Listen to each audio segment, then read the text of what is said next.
All right, let's talk about craps. We're pretty well informed on our side of the mic, some more than others, this guy more than me, but we're fairly proficient. We walked through the audience, just for your record, some of the basics as a lead in here. Yeah. Let's say you're stepping up to the table with someone fresh to the game. How do you recommend someone approach it when they're brand new? Yeah, that's always good because first thing I'd ask anyone is like, how much do you have? What's your bankroll like for this session? Everything's gonna stem from that. Like, it's so different from if you've got like a few $100 and versus, dude, I was playing at Aria a couple nights ago, and this poker player, this girl, I guess she was playing poker from Cash Game, she just showed up and threw down she had to have like close to 10,000. Wow. I mean, man, it's funny the stuff you see at the craps table. Did she know what she was doing when, like, is she a That's proficient craps player? super debatable. I would say, like, no. I mean, that's the thing. So, if I showed up and she was betting, I'm going to qualify this is that if for some reason she ever hears this, she had the best energy, super positive. Yeah. All right. Okay. But right. This was a crapless craps table. She was betting minimum 100 on every single number with 200 on the extremes. My gosh. Okay. I'm going to try to not do this too often here. Can you, for the audience, difference between a regular craps table and a crapless craps table? Yeah, you can do that as much as you want. Interrupt because so a craps table, you can place bet the numbers 4, 5, 6, 8, 9, 10. And the craps numbers on that table are 2, 3, and 12, with 11 being a winner. So that's a normal craps table that you'd walk up to. 75, 80% of the tables here in Vegas are regular tables. But, Aria, Bellagio, Caesars will have, if they have 9 or 10 tables, 2 of them are going to be crapless, meaning you can't play the don't pass. Every number is a winner. So every number can be your point. So the numbers that did lose on the come out roll in a regular game, basically, can win and can be your points in a crap. So you can set a 2 as a point. Exactly. You can. So a 2 can be a point, a 3 can be a point. So can 11 and a 12. And then the odds behind that can be, are obviously going to be even bigger. So for example, if you place, and now you can place bet those numbers. So basically nothing loses. Right. Anymore, but you can place bet. So in this example, she had 200 on the 12. That 6 to 1. You hit a 12, or someone hits a 12 on her roll. That's like $1,200. Yeah. It's so she sets this all up, right? To a 2 on. That's a lot of money out there. Plus her point with max odds behind. Oh, let's just say her point was 9. She had 400. She had 100. Pass line bet with max odds. In that case, it was 4, so 400. She PSO'd. You know what PSO is? 0.7 out. Okay, the worst roll you can have in the game. Oh my gosh. And how did she react? I mean, she was just like, it was bizarre. It was like, and I give her credit. I don't know if I would have done that, but you have to be absolutely loaded and not care to do something like that, because 10 minutes later, she was just betting 2,500 on a 12. If she hit that, she 7'd out in 4 rolls, okay? But if she hit that, I was watching because I was fascinated. Sure. That's a 30 to 1 shot during that roll. She's got to hit that, right? That pays 15 grand. Wow. 6 to 1. I was like, it got me thinking. I'm like, would I ever do that? Like, just out of the blue. Like, if you have like 10,000 in your bankroll, that's a quarter right there on a 30 to 1 shot. Do you do that? So I don't know. She could probably benefit from a lot of lessons, but man, she super positive attitude. But man, I would definitely say she did some strange things. And craps players do strange things. But anyway, hold on. I asked you, what do you do when someone first approaches the table? Yeah. And you proceed to tell us about someone's dropping 10K on a crapless table. Yeah. Is that what you're recommending? Well, no, that is not To a what I'm table? recommending. No, but this is exactly how a podcast with Ed and I goes. Just all of a sudden, yeah, we start at A, and then we're all of a sudden like, Let's put you in a little more here. okay. So The new person, hold on, the new person has $200. Oh, they're at a $10 table. Yeah. What are you going to tell them? first of all, there's going to be tougher to find $10 tables here in Vegas. So we're going to say it's a $15 table because we can find at least a $15 table on the strip. Then bump it up to a reasonable number, 250, 300. Okay, that's fine. That's going to be, even then, that's going to be super tough to play with. And what's going to happen is you have to be so conservative with that kind of bankroll, with let's say $300, and you're heading into a $15 table. I would explain the game to them in the basic way. We're going to put down here's something else. Are we betting on someone else, or let's say she's shooting, or this new person is shooting? Because that makes a big difference. Okay, so you're shooting. You've got your $15 pass. We're gonna be positive here, and we're gonna put that on the pass line. That's $15. And then let's say her point is 9. At the most, we're gonna put like, $18 on the 6 or 8, because those have to be in increments of 6 when you're betting. Okay. I would just bet 2 points, and I don't think we have enough in the bankroll to actually play this game like you'd want to. The bankroll determines everything. What do you recommend at a $15 table? What would you say you should probably come to the table with this? My honest answer is like $2,000. That's what I would. This is why we brought you on. Yeah. So you could set our expectations back in order.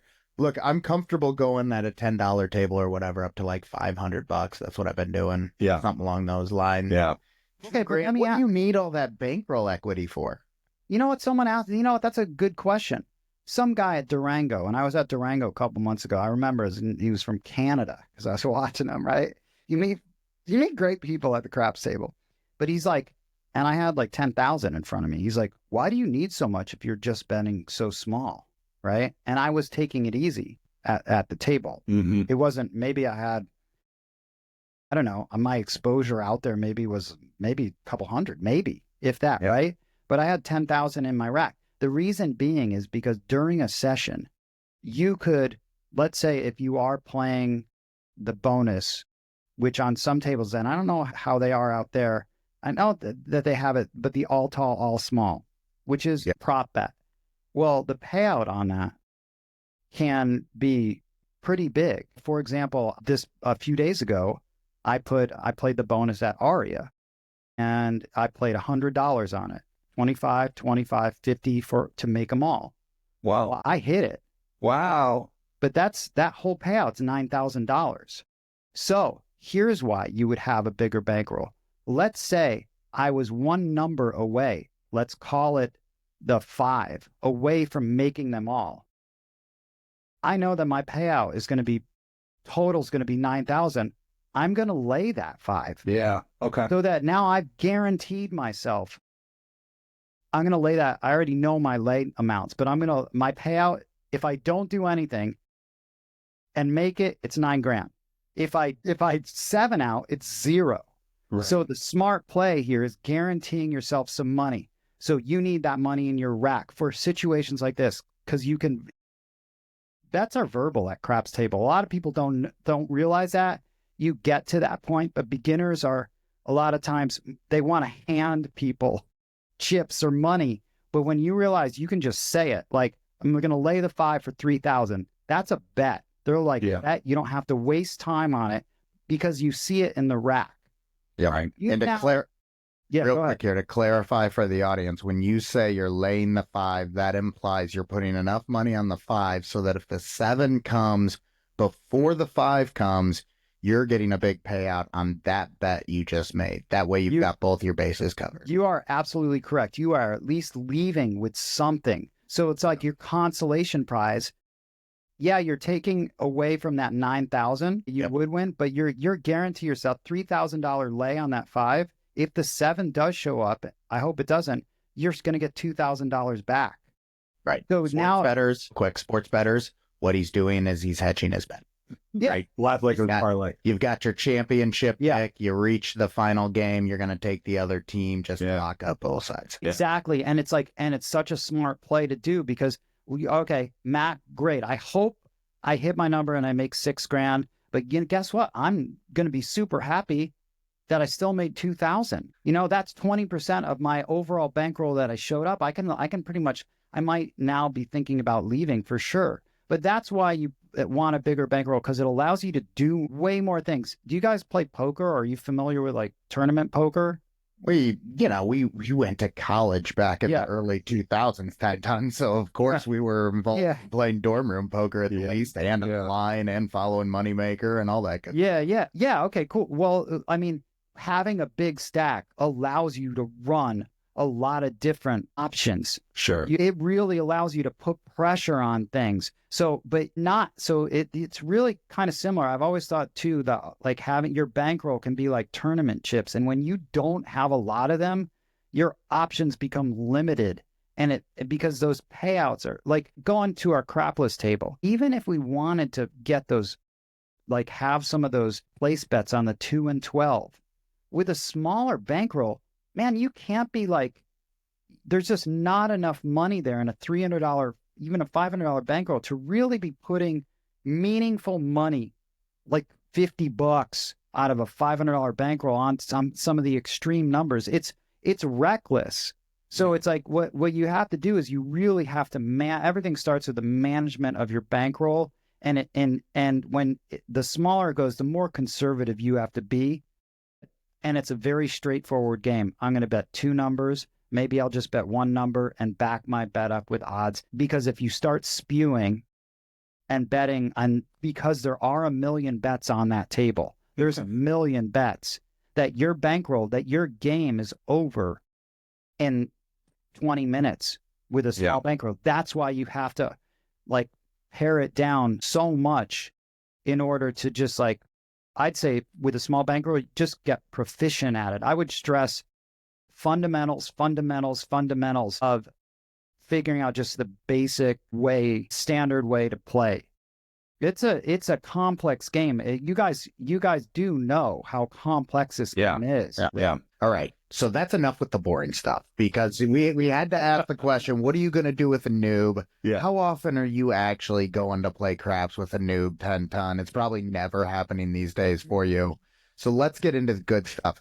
When you step to a craps table, right? How do you like to attack it? 10 G's deep for 10 tons. Let's see it. What happens when you walk into a casino and you start the process?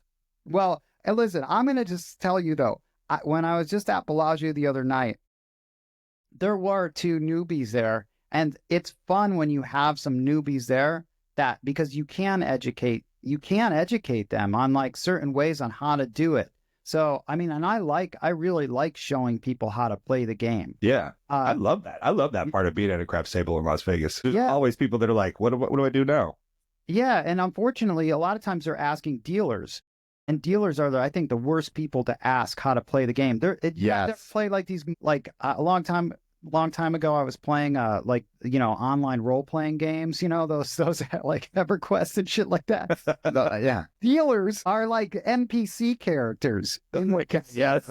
You know, but they'll go up to you. You get the this pays this does this, and this does this. But you don't want them going on your quest with you. You know what I mean? They are not like the wizard that you want to like learn from, because they're horrible. I love dealers. I complimented dealers like when they're great at their job. I mean, the subtle things that they do at Bellagio, they can be amazing. But I think as far as learning from them, they're the wrong people to learn the game from. They're like NPCs, dude. You're not learning anything from them. So I don't know that I've ever heard one say anything other than pass line with odds. Right. Yeah. For the dealers, to me. They freak out every time I do something a little different. Like, what are you doing this for, buddy? Yeah. And by the way, just let me drop a quick note here on that all tall, small you were talking about. Yeah. That's one of the bets that, they'll tell you, oh, that's a sucker's bet. You know what? For the low stakes you put on it, that's a high entertainment value. Yeah. Because, and just so the audience knows, the all tall, small, the small is 2 through 6. the tall is 8 through 12 and the all is all of them. So if one roller rolls 2 through 6 before rolling a 7, boom, you hit the small. If they roll 8 through 12, boom, you hit the tall. And And if 35 they to get 1. them all, bang, Yeah. you're banking a huge pay. What's the payout on the all tall small? The Alto, so you were right. There's in the old 30, it was 35 to 1 on the sides at some casinos. It might be that in the Midwest. Yeah. There's only one casino still left in Vegas that I know of, maybe downtown because I don't play downtown, but Palms has it as 35 to 1. But in every other casino, which we'll just say, we're going to say strip casinos, 30 to 1 for the small. And then it's 150 to 1 for when you make them all. Yeah.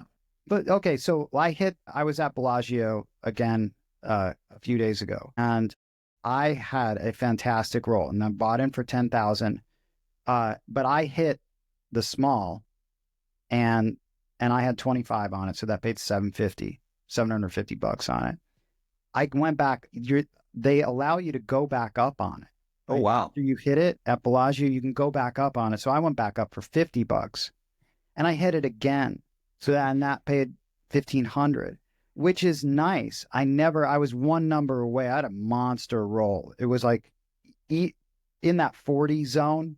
And we've talked about like what a monster roll is. We'd say monster is 40, right? It qualifies. It gets the Yes. And I had that on our podcast. Like we were just talking on the last one that we recorded. What is considered a monster? When can you add that? To a roll? It's a monster roll is 40. Yeah, That is a monster roll. Serious. Yeah. but you can make great money on it, and that's why.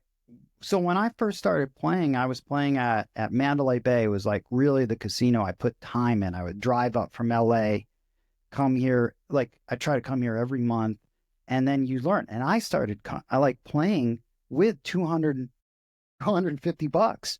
That's what I started playing at. And this is like back in 2010, 11. And then I realized I'd be so stoked to go to Vegas to play. And I had $250. And I'm like, oh, I can't wait to go play craps. And then the reality, when you go play, is like, holy fuck, man. Like, I just lost it in 50 minutes. And then I'm like, I had to drive back to LA, like, and save up for another trip. And then it's like the harsh reality of what this game is. You just keep watching. And I watched and watched and watched. And then you see this guy. And I still remember it, man. He was a Noir player at MGM, which is like their highest level. I never saw a black, one of their Noir cards. And he got 19 grand in his rack. And I was just watching him because I'm like, I want to, like, how much you could do with this. You could put, like, where you can go with your betting level. So instead of having like $15 on a number, I could have 115, and it'd still be that same. Like, he's not sweating that. When you've got that much, it's just adding a zero, right? When you start thinking about these things, it's just adding a zero in it or moving a decimal point in some places, right? Yeah. It's the same. I could just do that to all my accounts with one decimal point. I know. And you were talking like that is just the most simple thing to do. Yeah. That's fun. Well, listen, it's a mindset shift when you go into. It's kind of like when you're playing poker. I was used to play at Commerce Casino, which is where it's like one of the biggest poker spots in. But I remember when I was driving back and I was felted, lost all my money. I was trying to be this cash game cool guy idiot poker player, right? And I lost all my money. I'm driving home at like 2 a.m. and I'm like, oh my God, what did I just do? I have to pay rent. And I lost my money. But I was going back and I'm like, okay, I rationalized it this way. I'm like, well, if I'm going to be playing poker, I need to learn how that feels, because I have to have that, like, there's no way I can take these risks that I'm going to need to take in certain positions if I don't know what that feeling is like. So in some ways it was like, I mean, yeah, it was stupid, but it conditions you, and you have to be able to like bet this money. It's like any casino game. I mean, the key to any game, any like table game, I mean, short amount of time, large amount of money. Two hits at a 4 or 10 at the craps table at $1,000. I mean, that's like 2,000 press. And then all of a sudden, I mean, you can make $8,000 in 2 hits. Yeah. You know, if you're at 100, you can make 800 on 2 hits. But if you're at 10, if that's at full press, you can make $80. So again, right? Move the decimal point, or just, you have to be able to like take that risk. But a bigger bankroll allows you to take that hit for a shorter amount of time. And that's a big thing. That's why I've strived over the years to like, I need to, if I play less, and I was playing a lot less over time, because I'd rather play with a bigger bankroll than multiple small bankrolls, because you can get bled dry quicker.